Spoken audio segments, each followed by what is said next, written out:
Hey everyone, welcome back to North End Sports, your one-stop shop for everything sports with the Toronto twist. Things are heating up in the Toronto Maple Leafs offseason and we want to make sure that you are in the know about it. So sit back, relax, and take a listen to what's going on with your Toronto Maple Leafs. So it's no secret that this year's Leafs offseason might bring them more attention than their actual on-ice play in the regular season next year. The pressure is really on this year. While some fans are fully down with the idea of running it back with this core one more time and others can't stand the thought of seeing the same players on the ice, it really doesn't matter what the fans think because the Leafs are an unstoppable force meeting an immovable object. There is no way to work around the cap this year. It is impossible to run this core back. So what changes do Dubas and the rest of the higher-ups need to make sure that this team is the best when it comes to hitting the ice next year? So many players are off contract this year, UFAs, RFAs. There's a lot of stuff going on and a lot of holes up and down the lineup. So now it's time for Dubas and everyone to sit back, take a look at this team. We've seen Dubas do it in the past. He filled cheap deals, Camp, Kasha, Bunting, but there's more and in some bigger roles this year. We're going to take a look at everything and we're going to see what the best option is for the Leafs heading into the offseason. Now, first thing I want to talk about is insider information. Before we even had a chance to hear about anything from the Leafs players or the Leafs top brass coming out of locker room cleanup the other day, we heard from Elliotte Friedman. That's not something that everyone's surprised about, but Elliotte got Twitter in a frenzy.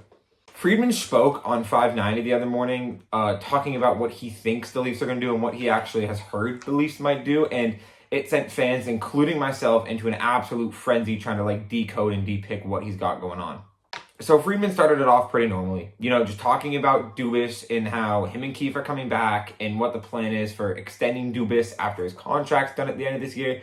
Pretty standard stuff that as Leafs fans we expected. Some people expected a new coach, but Keefe staying makes sense. It makes sense money-wise. It makes sense personnel-wise. The players know him, so no big surprises there. However, things started to get really interesting when he brought up the Raptors all of a sudden, and he said not only is it what he thinks personally, but he believes the Leafs are going to have a summer of Kawhi. And when he decided, go ahead and say that, that sent everyone went crazy. Everyone was talking, who are the Leafs going to move? Who are the Leafs going to bring in? Is it a trade? Is it a free agent? What is this Kawhi move? What is the Leafs' big move to get the next best person on this lineup? He also talked about Sandin and Liljegren and what their next deal might look like with how the Leafs' defense is revolving. But it fully sounds like the Leafs plan on, bringing both of them back. These are two prospects that we've been building up and that we want in our lineup. However, surprising to me, and I know a lot of other people, is that it sounds like he thinks that the Leafs want to bring them back on shorter term deals than I think a lot of people were expecting. But with the Leafs cap situation, we don't know how much the cap is going to go up by every year. That actually does make more sense in the long run. If I were to spitball, I'd expect both of them to honestly be at the same number. I don't know what that number would be. I think probably in the $2 million for, 2 years. I don't think 2 makes more sense. Similar to a Justin Hall contract that he signed a couple years ago, where it was 2 and some change for 2 years. And later on in the day, when he put out his 32 Thoughts written segment piece, he talked about 2 main free agents. I don't know, a lot of Leafs fans are trying to figure out what's going on, and he spoke about what he thinks the future of both of them are. The first one being Mark Giordano, and this one is good news. Gio wants to come back. I think every single Leafs fan wants him back. Gio wants to run it back with this team. Now, obviously, we need to bring him back at a much lower number than what we had him at this season. Even though we did have him at 50% retained, if we want to build a start of a season team around that without, moving too many pieces, Gio needs to take a pay cut to play here, and I think he understands that. He's been in the league for a long time. He's made a lot of money. Dude, he wants to win. So I don't think we're going to see a Spezza league minimum type thing, but I do think, we're going to see his money kind of fall down a little bit, maybe in the 3s for a year. I think that's manageable. Maybe $3 million or something for 1 year, and that would allow Gio to come back knowing he does want to come back and play here. Friedman also put out another couple free agent tidbits, but we're actually going to wait and hold off on those as they refer more to a couple specific players that I want to highlight a bit later on in the piece. So on a day like today, everyone wants to hear from the top of the organization. We want to hear from Shanahan. We want to hear from Dubas. We want to hear what the vision of this team is to make sure, that it's something we want to pour our hearts into. Are they building a team that as fans, we fully want to be yeah, these guys know what's going on and we want to see them succeed. No GM or president ever says too much. Shanahan talked about how incredible the fans were and how the Game 1 crowd and all this, it was the greatest thing he's ever seen for the Leafs. He talked about Dubas and Keefe coming back and, how he believes in them. I do have that same belief. I think they are the tandem that leads us to where we need to be. He also talked about, the team, they don't feel rushed. Well, I know like a lot of us as fans, we feel rushed. The team doesn't feel rushed to make a move just to make a move. It's not that they don't want to make a move. It's just they're not making it reactionary. The first team that comes and proposes a trade to us, we don't need to make that move. We are in a position where we're built to win. We have leverage. We have money. We have things we can move around. So we need to make sure, and Shanahan enforced that when he was talking, that he wants to make sure that we're making the best move that we can to support the team. It was pretty standard president stuff from Shanahan, but Dubas was a little bit more loose-lipped, I guess you could say. Dubas doesn't like to talk. He likes to talk. He's very ominous in his speech, though. He doesn't like to give leads. Nothing leaks with the Leafs like other teams. It is very tight-lipped surrounding Dubas and the Leafs. However, he spoke a little more freely this time around. Whether it was the frustration of losing in the first round or the excitement of just being able to start fresh next year with some new players and being able to move some contracts out, Dubas seemed ready. He seemed eager, and he seemed like he knew the exact direction and the exact pieces the Leafs needed to, take that next step. First, he spoke about the team's core. And normally Dubas is very quick to brush off the idea of a core four or a top three or whatever. He fully believes in this team as a unit, which I think most people do as well. But obviously, the Leafs have a core four, at least up front. Matthews, Marner, Tavares, and Nylander. And he was a bit more vocal, when it came to talking about the core and what he thinks the future of that is. He said that, if there's an opportunity to shake things up with the core that actually makes the team better, he's not opposed to it. He doesn't want to just make a lateral move, a one-for-one that people think is the greatest thing in the world. He wants to look at each opportunity that's presented to them, and if shaking up the core is what he believes is the thing to do to help this team win the cup, he put it on record, he said it, that he will switch things up. He will bring in the faces that he believes help this team win. And, no one loves the idea of trading the core four. I know I don't want to lose any of those guys, but the thing is, it's big money on 4 players. Like I said earlier, it's a flat cap world. We don't know when the cap's going up. We don't know how much it's going up by. So because of that, it might just be a harsh reality that one of these players has to move. Player comments. So player comments are always a very, controversial topic at this time of year, because some people take it like the gospel. Like if someone says, we're going to be back next year, full strength, even better, people think, yeah, absolutely you will be. That's what we want to hear that. But some people cannot stand the idea of listening to someone talk after they've just had a performance that was not up to par, because they think that it doesn't matter what that player says. If they couldn't get it done, why should I care now about, they say, oh, we put our heart into it, we tried our hardest, when in the fans' mind, they didn't, because there was not that product on the ice. The players' comments this year were, I think, predictably very, very glum, disappointed in how the season ended. It was almost, the words were almost full of despair in a way. They're just so frustrated. And I really feel like they're sick of losing. I'm one of the people on the side of I love player comments. If they say, we're ready to go, whatever, I'm like, yeah, let's get it done. Let's run it back next year. But it really did feel like the team, it was glum in there. They were so disappointed in the outcome of this season because they expected better. Taking a look at, specifics, Tavares' comments were very captain-like, we tried our hardest, thank you fans, things that you'd expect a captain to say. Morgan Riley was very soft-spoken like he normally is, but he was very, very adamant in pushing the narrative that they are disappointed. This is not how this season was supposed to end.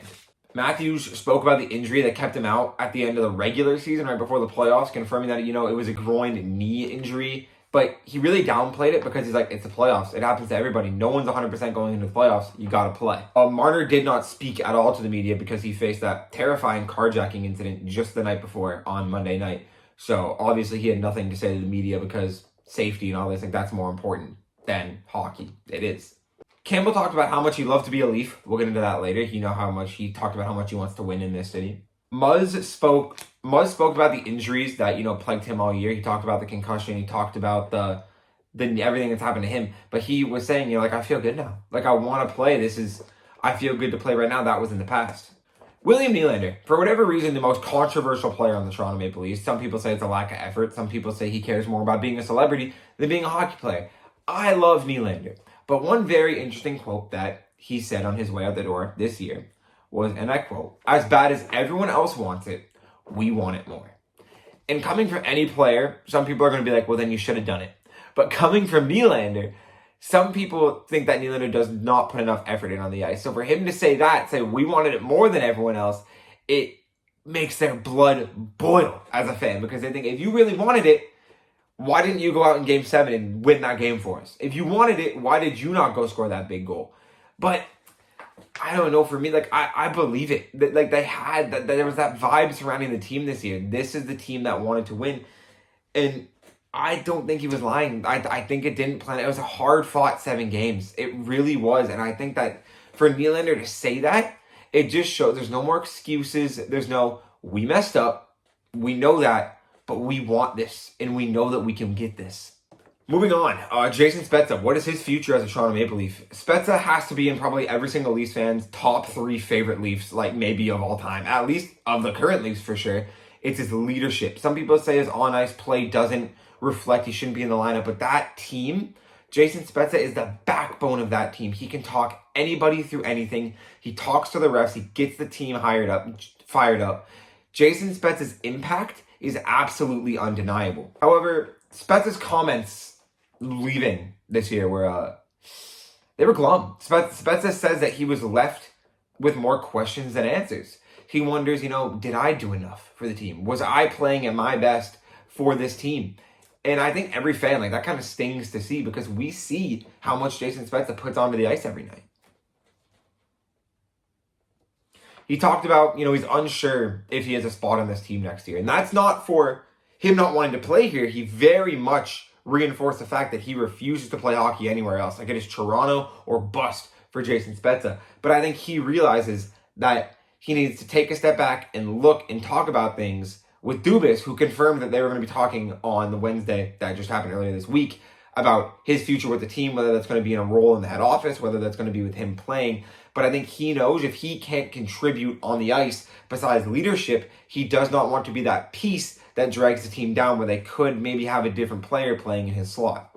The team's stuck. Once again, that whole flat cap thing, the contract spots. While everyone wants to watch Jason Spezza play and we want his impact on the ice, we just don't know if we're going to be able to get that, because we don't know if we can afford his positioning on the ice this time. Tavares. This is a weird one. I keep seeing so many people saying, trade Tavares. First of all, not going to happen. I think that's a crazy statement. But it's time to wonder, is John the best option for the second line center? Do the Leafs need to rethink where John Tavares is, where he's playing in the lineup, and how are they going to go about doing that? So I think Elliot Friedman actually brought up some more really, really interesting stuff, because he's going to stay in the top 6. He's an elite player. But Friedman brought up the idea on the radio, and he said that other people in the league, other insiders, they don't hate the idea, and they think that this might be possible. Mitch Marner moving to that second line center spot. Now, John Tavares is still going to be on the second line, because John's an amazing player. John is still a demon in the faceoff dot. We all know that. He's an incredible faceoff percentage. Great for those important faceoffs. So that's incredible. But he doesn't have that 200-foot speed that he used to. He's just getting older. Now, some players get better as they get older. But John, some things are slowing down. So if you take away that full responsibility of having to play second line center, and you replace that by putting someone else for just some of the willy-nilly draws in the second line spot, have John take those important defensive ones, putting someone like Mitch in there who's fast, he's versatile, high hockey IQ, does that allow John to, be a little bit more free? Lay back a little bit, go in front of the net how he normally does, and play his game a little bit more, because there's not so much responsibility to his game. And I think that's the key. John just had an incredible season. If I'm not mistaken, it's a point-per-game season. Or just shy of a point-per-game season, sorry. John, he has that play. He's a game changer on the ice. Every team would benefit from John Tavares being on that team. But now it's just finding where's the best spot for him on the team. Let us know in the comments, by the way. Let us know in the comments what you think about that. Do you think Mitch can actually handle that second line role? I sure think he can. He plays the most minutes on the ice. He penalty kills, power play, does whatever he needs to do. I think if you teach Mitch how to be a demon in the faceoff dot like John, and there's no better guy to teach him than John on his wing, then I think he can fully do it. Let us know in the comments, though. Do you think that's the right move? Or, bridging into our next topic here, is this Kawhi move a second line center. Now, this is a big one. When Friedman brought this up, Twitter broke out into a frenzy. Everyone was like, "Oh my God, is it going to be Marchand? Is it going to be Bergeron? Are they going to re-sign Dawson Kadri? Are they going to bring in David Perron? Are they going to do this? Are they going to do that? Is it going to be a star goalie? Are they going to get Fleury?" All of that is crazy, but for the Leafs to do that, they need to move out some money. So what do most fans do? They get their torch and their pitchfork. They put it to William Nylander. They say, "Get that money out of here. We don't want him. He doesn't try hard enough. Get him out of here." Friedman was very quick to shut that down. He doesn't think Nylander is the piece that's going to move, and I am very happy about that. 30-goal scorer, point-per-game guy, only getting better. It's almost impossible to make your team better by moving William Nylander. So then you wonder, how do they make a Kawhi move without moving William Nylander or big money like his? Now, there's other ways to move money out. Like I said, a lot of free agents now because a lot of contracts are done, UFAs. There's other ways that you can move money that the Leafs are going to need to explore if they want to make a big move like that. Now, I think this is more of Friedman just kind of talking and like trying to get the conversation going about like he thinks this is what the Leafs should do rather than what they will do. But we keep circling back this flat cap world. You can't have the luxury of having all these players at these price points for so long. So as a fan to another fan, I'm telling you right now, cut emotional ties.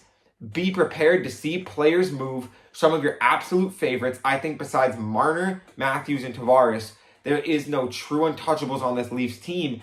And management is prepared to do whatever they need to do the next big thing. Win the cup. Dubas and Masai are really good friends. The Leafs are in a similar situation to the Raptors when they made that Kawhi move. And look what happens when they made that Kawhi move. A chip.